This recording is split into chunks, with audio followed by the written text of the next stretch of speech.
Hey guys, welcome back. I hope you are having an amazing day. Let's get right into the stories. The next one is a pro-revenge story. Last spring, my husband Dave and I were both let go from our jobs. After months of fruitless searching, I finally got an offer from Acme Company. It wasn't my dream job, but my new boss, Mike, and the team seemed great. The problem was Mike's boss, Allison. She was supposed to act as a liaison between my team and hers, but instead she micromanaged me relentlessly.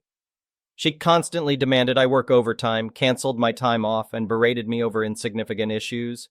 She even made nasty remarks about my looks and ethnicity. I put up with Allison's abuse because my family desperately needed the income. The final straw came one awful Friday. Allison screamed at me over a trivial scheduling issue, despite knowing I was grieving a family member's death. I broke down in front of Mike. He was understanding and said half of Allison's team had already quit due to her behavior. Mike offered to move me to a new team under him. I was so relieved. Unfortunately, the move didn't stop Allison's harassment. She continued bombarding me with demands, then marched to my desk, loudly proclaiming I was unqualified. Mike finally told her off, but the verbal assaults persisted. After 2 more miserable months, I abruptly quit with a resignation letter detailing Allison's offenses. Though Mike tried to convince me to stay, it was clear only firing Allison would fix the toxic culture she created. For 3 months, my family barely got by. We survived on breadcrumbs some nights just to pay the bills from medical and funeral costs. I must have applied to hundreds of jobs. Then, out of the blue, an old colleague named Jeff texted me. He had just joined Acme as a VP and asked for insights about the company. I gave him the inside scoop on areas for innovation. Jeff then offered me a role as his chief of staff. I jumped at the opportunity.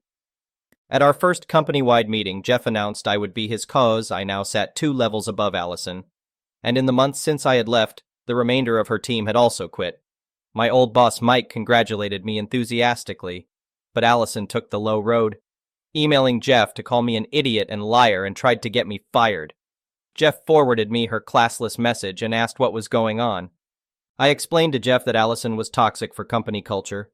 He only needed to check with Mike about her entire team quitting, read my old resignation letter, and see the nasty emails she sent her recent staff. Jeff swiftly canned Allison the next day. The first one is an entitled people story. Losing my wife Jane was the most difficult thing I've ever gone through. We were high school sweethearts and had been married for 15 happy years. She was my everything, my partner, my best friend, my soulmate. When Jane was diagnosed with stage 4 cancer, it felt like my whole world collapsed. We fought hard against the disease, but after a year, the doctors said there was nothing more they could do. Jane wanted to spend her remaining days at home, surrounded by family. I quit my job to take care of her full time. Her mom, Liz, lived nearby and came over often to help out. Liz and I didn't always see eye to eye, but we put our differences aside for Jane's sake. Or so I thought. I started noticing Liz rummaging through Jane's jewelry box and personal documents when she thought I wasn't looking. I decided to give her the benefit of the doubt, assuming she was just looking for keepsakes of her daughter. When Jane passed, it was the most painful and heartbreaking moment of my life. As I made funeral arrangements, the last thing on my mind was inheritances and legal matters, but Liz had other plans. The day after Jane died, Liz showed up on my doorstep and boldly declared, "I'll be taking Jane's car and her half of the house." I was stunned. "What are you talking about?" "Don't play dumb," Liz snapped. "Jane's will clearly states I get the car and half the house." This was news to me. Jane and I had never discussed a will, let alone giving half our assets to her mother. I told Liz politely but firmly that I knew nothing about this supposed will, and she had no claim to our joint property. Liz huffed angrily and stormed off, yelling, "We'll see about that." I was shaken, but focused my energy on grieving and preparing a beautiful funeral service for my beloved Jane. The day of the funeral arrived, and as I stood by the casket to say a few words, Liz suddenly jumped up from her seat. "Before we proceed, I'd like to read my daughter's will," she announced loudly. I was stunned. "Now is not the time or place for this," I said through gritted teeth, trying to remain composed. But Liz ignored me and began reading from a document stating Jane had left her the car and half the house. The guests murmured in shock at this disruptive and frankly insane behavior. Trying to regain control, I stated firmly, "Jane never wrote any will. Whatever you have there is invalid. Please sit down so we can continue the service in peace." Liz's face turned red with fury. "How dare you?" she screamed. "I won't be pushed aside. Jane meant for me to have her things." At this point, my grief gave way to anger. I signaled security to escort Liz out while she shouted obscenities. With Liz gone, we were able to finish the service properly. Later at home, I took a closer look at the will Liz had brandished. It was obviously fake. The signature didn't even match Jane's handwriting. Furious at Liz's heartless lies, I immediately contacted my lawyer to make sure she received nothing. We discovered that Jane had written a legitimate will years ago, leaving everything to me. I provided a copy to the court, and they invalidated Liz's forged document. With this evidence in hand, I could easily fight any false inheritance claims. Liz flipped out when she realized her scheme had failed. She was cut off without a penny and thrown out of our lives for her despicable behavior. Losing Jane left a hole in my heart that could never be fully repaired. But surrounding myself with true, caring family and friends gave me comfort during those dark days. Jane meant the world to me, and being able to properly honor her memory without Liz's hatefulness was a gift. No greedy, manipulative mother-in-law could ever replace the deep, pure love Jane and I shared. In the end, nothing could take away the precious moments and memories we built in our time together. Those would be mine to cherish forever. The next one is a petty revenge story. I'm flying out of Philadelphia after visiting a good friend for a week. I travel quite frequently and like to make security checks as painless as possible for myself and everyone else involved, so usually the only things I need to place on the belt are my carry-on bag, shoes, and phone. I arrive at the security table, kick off my shoes, throw them in the bin with my phone and boarding pass so there's nothing in my hands. My bag is on my shoulder and the bin is in my hands, and I'm ready to go. Enter two wild Karens. Perhaps they are not full-blown Karens separately, but together their powers have amplified. Combined, the Karens have about 6 bins of toiletries, electronics, shoes, and other nonsense, and they are taking their sweet time. They obviously know this. As moments before I entered the line, Karen 1 had allowed someone to pass in front of them. Anxious to get through as I'm in a tight spot between the Karens in front, the stand where they check your boarding pass and ID behind me, and the table to my left, I cut around the other side to the table and ask Karen 1, "Do you mind if I just jump ahead?" Karen 1 is instantly miffed and responds, "No, and I don't know where you think you're going. That side is blocked off." Not one to stay quiet, I respond. "Just trying to get my stuff on the belt, but fine, take your time." Both Karens ignore me, leave their bins on the table, and proceed to the body scanner. I stand there confused for a moment, still at the end of the table about 3 feet from the belt where items are supposed to be placed. Did they expect me to place all their items on the belt for them? No thanks.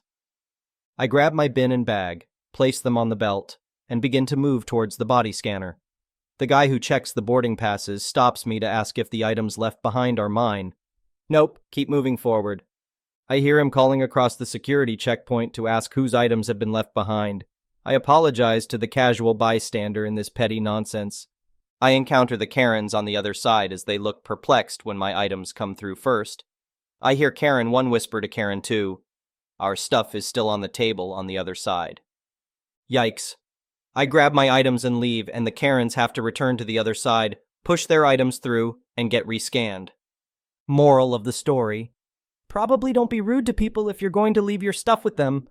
The next one is a malicious compliance story. I work at an amusement park, and we have this ride called Moby Dick. This ride is 100% controlled by the operator. A couple of weeks ago, this woman and her friend came up to my ride making fun of one of the kids that was on the ride. She was saying so many hateful things about how they look. Without even looking at her, I told her to stop. And this is how it went. Me: "You're literally talking about a 7-year-old like that. You need to stop or you will not be allowed on the rides." Karen: "But it's true, look at them." Me: "Don't disrespect other guests, please. It's not okay." Karen's friend: "Stop, Karen, before you get us in trouble again." Karen: "Whatever."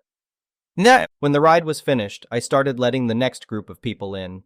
I said, "Do not pull down on the bars. Pick any seat you'd like," to everyone as they walked in, since pulling on the bars can break the seats over time. I let a group of young boys in before Karen's group, and they sat at the end seats. Karen marched over to the kids, yelling at them to get out of her seat and that she paid to sit at the end. Me: "Miss, please stop yelling at the kids or you will be removed from the ride with no refund in tickets." Karen. Don't tell me. Karen's friend. Stop it, Karen. Just sit in the middle. She complained the whole time walking to the middle seats and then pulled down the bar. I was thinking it was time to get a manager over, but I didn't want to bother them with her. Once I got everyone seated, I closed all the seat bars. When I was checking the seats, Karen's one was on the loose side, so I pushed it in a little to make it tighter. Karen, you're trying to kill me. First you left my seat open, now you're making it so I can't breathe. I ignored her and kept checking seats. When I finally started the ride, I slowly rocked it, and Karen was screaming to take her off, so I made the ride go faster, doing full circles now. Halfway during the ride, Karen screams, "Stop the ride, you ducking idiot!" She wants me to stop it, fine with me.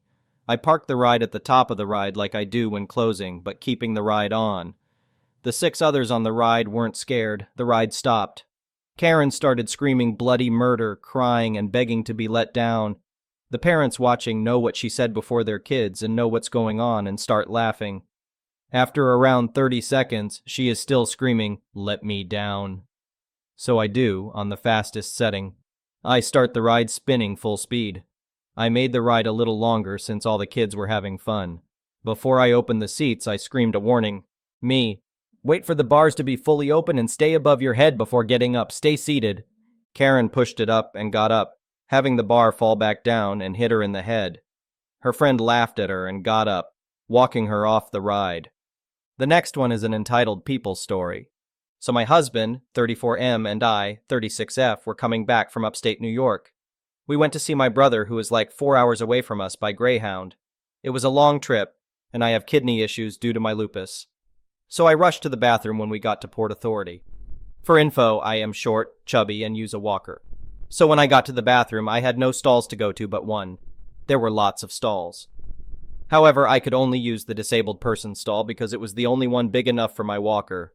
So I waited outside of the stall for a while and then knocked when it got to the 10-minute point. The woman huffed and said, "Use the other stall, lady." I tell her I can't because I am disabled. The lady gets up. This woman grumbled and I heard a flush twice. The toilets are automatic, so I am guessing she was getting up and it flushed again before she fully got up. She walks out of the stall, and she was bigger than me in height and weight. She had long green cornrows and name brand everything. She was wearing a tracksuit. She looked mad. I really couldn't wait anymore, though. So I rush by her and go to the bathroom. It was quick, but what I didn't expect was the lady banging on the stall, telling me to get out. She did this over and over. I tell her I am almost done. And when I walk out, it was the same woman. She says, "You stepped on my shoe. Do you know how much this is? More than 10 of your carts. If I see you again, I will make sure you are a paraplegic." Not a typo. This is how she said it. I am freaking out because I think this crazy lady is going to kill me for leaving a tiny mark on her shoe. This is when I hear, "Lady, shut your fat mouth up. You ain't no thug." This woman then darts her eyes to this 4'11" granny. The woman had to be 80-something, but this granny was tough.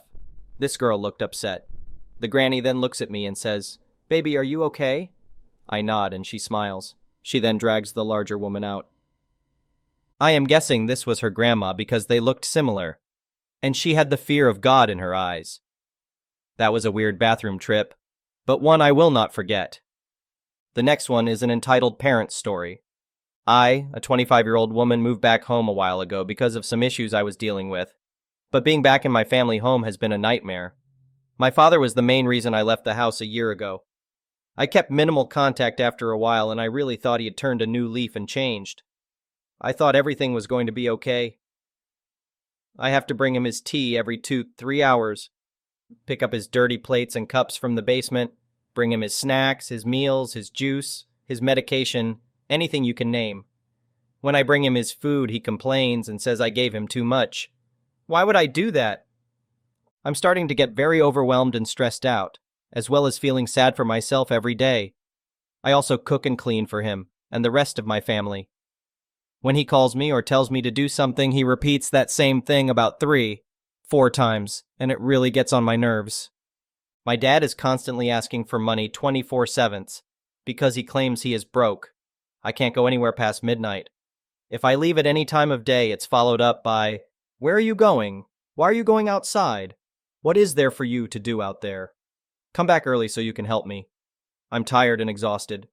My sister recently left, and all he can do is badmouth her, and has stated that if she does not come to see her father, she will burn in hell. I'm planning to leave after this in less than a week to a relative's house. My dad installed cameras in the house as well and checks them religiously to see what time we leave, what time we arrive, and I have a lot of items to transport, and I'm worried what he's going to think or do if he sees me. Also, I need to mention that if I say no or I don't agree with what he is saying, I'm quote-unquote disrespecting my father and I should get out of his face. I had to take out my piercings because of him. Couldn't have braids in for long. He says they're fine, but whenever he sees me with them, he tells me over and over again to take them out and that it looks ugly. I try to stick up for myself as best I can, but he's conditioned me to believe that I'm the one who should act like a second parent and bow down to him and be grateful. I've been losing weight, and he always watches me eat my food or else me and him will quote-unquote fight. Please excuse my grammar, but thank you for taking the time to read. The next one is an entitled parent story. I was visiting with a very good friend of mine this weekend after a mutual friend's birthday party.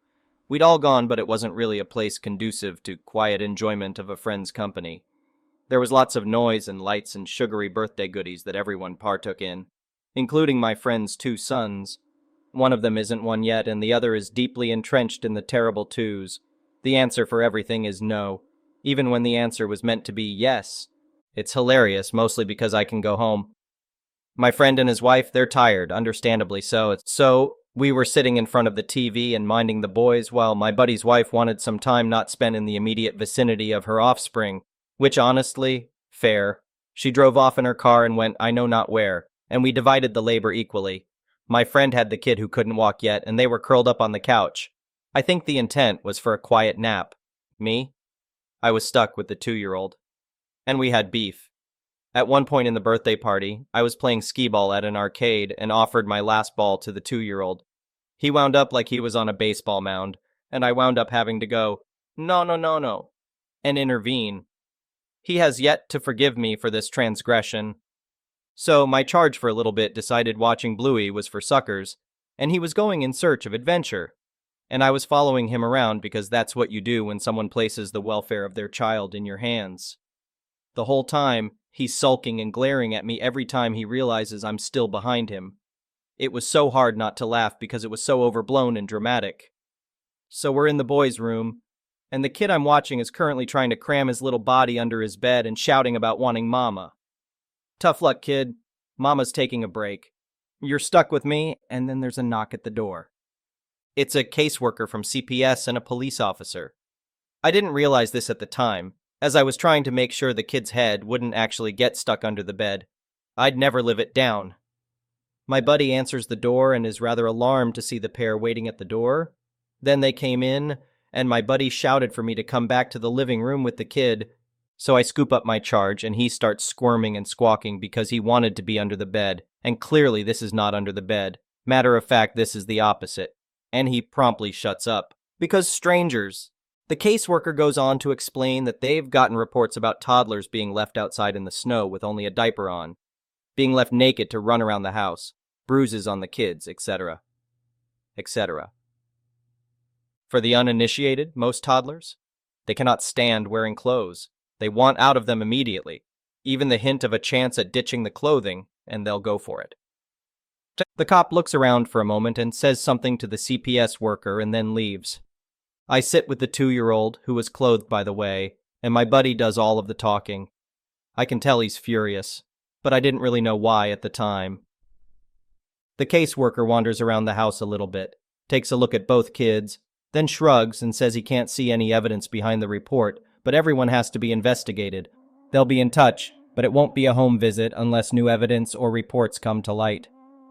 After the caseworker leaves, my buddy hands me the not quite 1-year-old, takes out his phone and goes into the basement, and promptly starts screaming at the top of his lungs into the phone. The 1-year-old just went back to napping, and the 2-year-old showed some survival instincts. He just looked at me and said, "Daddy mad?" and watched TV with me and his brother. My friend's mother had some sort of mental illness flare-up on her out of nowhere. I don't really know the details because it's not my business, but what little I did hear about was horrific enough. Evidently, on Grandma's last visit, the 2-year-old managed to escape the clutches of bath time and wound up making a beeline straight out the open front door into the snow. He realized this was a poor life choice seconds after escaping, mostly from face planting into snow after tripping, and struggled not at all to be brought back in for bath time. Why was the door open?